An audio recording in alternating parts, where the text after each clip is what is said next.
You want to get into Deadlock, so press the HUZ, but most of your games look like this. Don't worry, I used to be just like you, and after an unhealthy obsession and sleepless nights, I have achieved what I like to call Deadlock knowledge. I'm currently Oracle on the road to Eternus, and I'm going to show you how to lock in. This is essentially going to be your training arc, and this will be the first episode where we're going to go over the bare minimum basics, and then from there we will slowly elaborate on each topic, characters, builds, items, all those sorts of things. This is really to serve as a guide for new players who want to get into Deadlock. This is just from my experience and from training other people how to get into Deadlock. So bear with me on this journey, and I promise we can get you to where you want to be. First up, what is Deadlock? Deadlock is a hero shooter MOBA. A MOBA is a multiplayer online battle arena. You may have heard of League of Legends or Dota. It's basically the exact same thing. The goal of a MOBA is to advance your creeps towards the enemy patron while destroying objectives along the way. All MOBAs have a unique leveling up system based on time and money. Essentially, you want to remember that Deadlock, money matters. My key advice is that you want as much money as there is time in the game. If you have less money than the current time, you're going to be weak. If you have more money than the time, you're in a pretty good place to fight. Number 2, how to choose your character. You may have played other hero shooters such as Rainbow Six Siege, Overwatch, or Marvel Rivals. Just like in those games, Deadlock has characters that have inherent strengths and weaknesses. Characters that fit well in one role but struggle in others. Unfortunately, it's not as cut and dry as other hero shooters because of builds. You can have the same type of character built multiple ways to fit your playstyle. That being said, for this purpose of this video, in choosing your character, you can still act on the fundamental role assignment of tank, DPS, or carry, and support. I want you to use this list just to determine what some great starter characters will be, but please understand that as you get more proficient in this game, this list is going to vary. This is just for the basics, just for the beginners. Also, key point, just like other hero shooters, it is vital for you to know what all of the characters' abilities are, so you can properly respond to it. Now think back to when you started playing Marvel Rivals and when you started playing Overwatch and you didn't know what the fuck was going on and how you died to this or all those sorts of things. That is okay. That's okay. We expect that to happen. What I want you to do is really just focus on your character and then pick one character on the enemy team throughout the time and figure out what are they doing to you. Eventually, I'm going to have a video breakdown on each character's abilities and tips for that character. Number 3, movement. Movement, henceforth known as shmovement. I will never call it anything else. It is shmovement. Shmovement is very important in every single video game that you play. And in Deadlock, there's a lot of room for skill expression when it comes to shmovement. For this video, I'm going to show you the basics. We have crouch, slide. Case in point, when you slide, you get infinite ammo. You can jump, dash, dash jump, double jump, wall jump, melee, and the zip lines. The zip lines are how you are gonna get around in the map. Number 4, how to build items. Now, I know this is gonna be a little overwhelming for people who haven't played MOBAs before, but it's not that bad. Just deal with it, you'll get used to it. First, there are 2 ways you can deal damage in Deadlock: weapon damage and spirit damage. As you choose your build, pay attention to the color of items, as it will correlate to the damage you'll be doing. If you have a spirit focused build, but only use your gun, you may leave yourself wondering, how did that enemy not die? Or how did you deal no damage when you didn't use any of your abilities? And vice versa. Once you've chosen your build, you want to focus on buying items left to right, top to bottom, just like if you were reading a book. And I know that might be difficult for some of you guys because you don't read, but don't worry, it's not that bad. Just look at the pictures. As you're building, there's going to be a few exceptions to this left to right, top to bottom rule, but for now, just stick to the build. Some builds may provide you with optional / counter buys. This is going to be important. In my experience, I try to reserve at least 2 slots for defensive / counter items. When you see it on the build, you don't want to buy all of them. Just some of them will do. Lastly, as you are playing the game, please buy items. It's okay if you leave a team fight to go buy an item, because when you come back to that team fight, you're going to be stronger than when you left. There's multiple moments where you go buy something or take a farm or take a camp or take a buff and you're able to come back and win an entire team fight by yourself. Case in point. Let's see which one of you rich assholes has what it takes to stop me.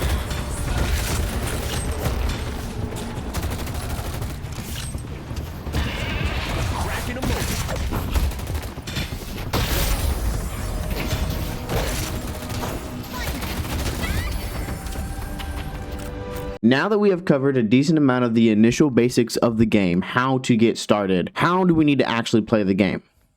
In the game of Deadlock and MOBAs, there are 3 different phases that I like to refer to as the lane phase, the mid phase, and the end game. Number 5, how to lane.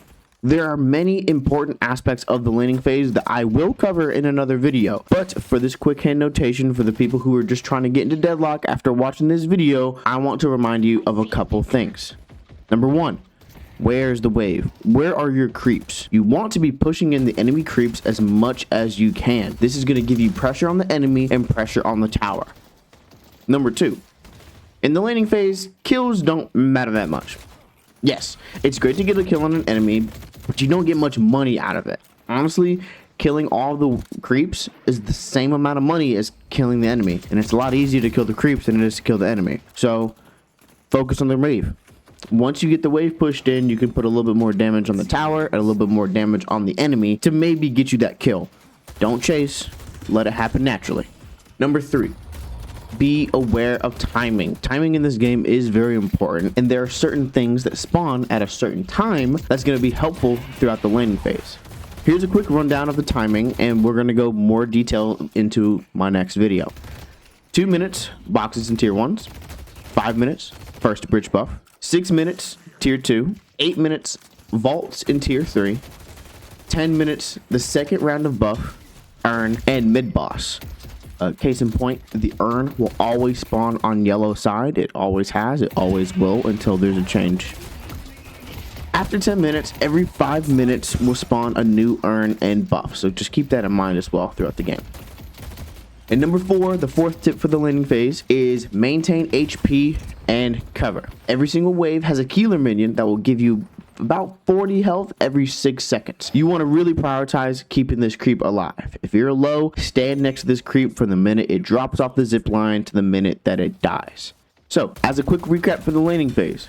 Number 1, where's the wave? Prioritize pushing your wave into the enemy base. Number 2, kills don't matter that much, so really just focus on the wave. Trust me, it'll be worth it. Number 3, be aware of timing, truly and honestly, just to help you get more farm throughout the wave. We're going to go into this, don't worry. And number 4, maintaining HP and cover. Number 6, how to play in the mid game. Number 1, farming. Like I said earlier, Deadlock is a game where money matters. Money is essentially the direct correspondence to how strong you are. The more money you have, the stronger you are. So, as you're playing throughout the mid game, you want to be farming. That's the little triangles and squares that you may see on the map. So you want to make sure that you're always pressuring the lanes, pushing your creeps towards the objectives, and taking farm. My suggestion is you push a wave, take a camp, maybe 2, depending on the distance and depending on your speed, and then going back and catching another wave. You want to just kind of keep that cycle on repeat until you're able to buy an item that's going to make you strong. Once you've bought that item, go fight, win a fight, lose a fight, and repeat. Number 2, watch the map and watch the time. As you're pushing objectives or walking around the map or reloading, take a quick second to look at the map. Know where your teammates are and know where your enemy is or might be. Truly and honestly, every single time that I'm reloading or on a zip line or taking a jump pad, I am always looking at my map to see where my teammates are and where the enemy is. Once you get used to this being secondhand nature, it's going to be a lot easier for you guys to be successful in this game. You got to know where the enemy is or might be. You need to know where your teammates are. Lastly, in the mid game, you're going to be looking and prioritizing urns and buffs. Whenever you have a significant advantage, look for an urn. This is going to do one of 2 things. 1, set your team ahead in money, or 2, start a team fight. If the enemy is already down 2 players and you start to take an urn, it's a 6v4. You guys should win that fight, and then that's going to give you guys momentum to be able to win the game. How to win the game? Completing the task above, like I was talking about in terms of urns, is going to lead you to a victory. But the best way to get a victory is with mid boss. Mid boss is a buff for the whole team that on the first drop gives you 3 reses for your team. The first 3 people to die get resurrected after about 3 seconds after death. This is going to provide your team with 9 lives and a whole bunch of pressure. Don't waste your mid boss farming unless your team is severely behind. Immediately after mid, you should look for a couple things. 1, buy an item. 2, push walker or base guardians. And 3, take the urn. If you don't do any of these things, you have wasted mid boss. You may be wondering, when is the best time to take mid boss? Essentially, anytime past 20 minutes, anytime between, I would say, 17 to 25 minutes, you want at least 5 people on your team to be there. After 25, depending on the strength of your team, you can get away with sending 1, 2, maybe 3 people. But the time that you need to take it is whenever you have an advantage on the enemy. So, if you have all your waves pushed into their base and they have 2 dead, that's the perfect time to take mid. If they have 1 person dead and you have all the waves pushed, it kind of just depends on their team comp. Really just look for as many kills as you can and then immediately turn and burn for mid. It's going to be a great fight, it's going to be a great opportunity, and you guys will get whatever you left behind. Number 2, good fights. You want to be taking good fights. You want to be looking for advantageous fights. Whether you have a number advantage, so you have more people in that fight, a soul advantage, so you guys are 50k up, or an ult advantage. If your entire team has all of your ults and the enemy team has none of theirs, that's a pretty good reason to start a team fight. When you look at the enemy team, this little icon here is showing you what their ult is at. No more guessing, no more thinking, do they have it, do they not have it? Oh, I can't tell because they died and I can't read it. It's on the screen. Look at the object, see if it's up. The other thing I want you to consider is how long it's going to take you to rotate to that team fight. Sometimes it might take you longer to rotate to that team fight. Maybe you're better at split pushing and forcing one of the enemies to come over to you while you take their walker. They are going to be indicators to whether or not it needs to be a team fight. Try to discover and limit test. Limit testing is very important when you want to take those fights.